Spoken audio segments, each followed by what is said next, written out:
Salut tout le monde! Petite vidéo d'une espèce endémique bien connue que vous avez déjà vu sur la chaîne, mais qui me manquait énormément.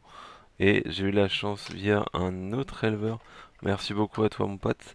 Donc en Provence, pour ne pas le citer, de pouvoir à nouveau récupérer cette espèce. Alors ceux qui connaissent vont tout de suite reconnaître, c'est Camponotus cruentatus. Je vais reposer le tube. C'est plus sympa. J'ai une ouvrière sur la main. Même deux, un média et une petite ouvrière, voilà.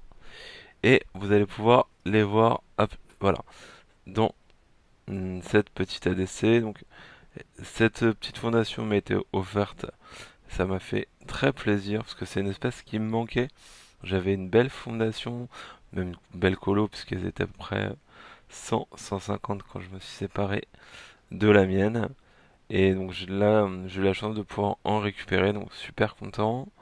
Et donc c'est une petite fondation, enfin colonie maintenant parce qu'ils sont quand même pas mal, hein.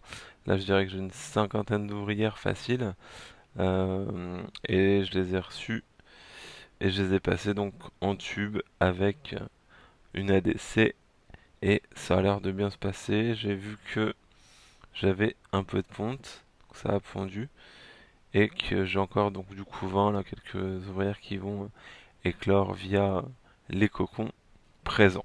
Voilà. Ça fait plaisir de pouvoir vous en remontrer un peu sur la chaîne. C'est vraiment une espèce donc endémique comme je vous le disais, mais qui a rien à envier aux exotiques, hein. C'est vraiment une espèce magnifique, magnifique, vraiment. Et donc je vais refaire l'élevage de cette Camponotus. Avec le flash, je sais pas si on va bien voir la coloration plutôt rougeâtre, mais c'est vraiment une jolie espèce que j'aime beaucoup. Voilà. Vous pouvez voir que là, c'est principalement des, des minors. J'ai quelques petits médias, j'ai vu ça. Mais pour moi, les majors, ça sera pas avant.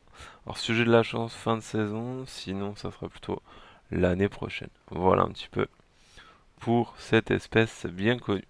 Je vais pas vous faire une vidéo très longue dessus, hein, donc une fourmi endémique qu'on trouve plutôt dans le sud de la France et en Méditerranée.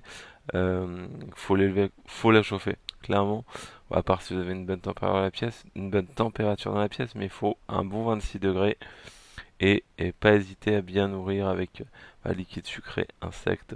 Là, elles sont en train de boulotter, je crois que c'est un bout de jelly. Elles sont au taquet, elles sont au taquet dessus. Et donc, faut pas hésiter à bien nourrir et puis ça va se développer. Puis après, il y aura une bonne diapose de fait. Voilà. J'espère que la vidéo vous aura plu. Excellente journée. Salut!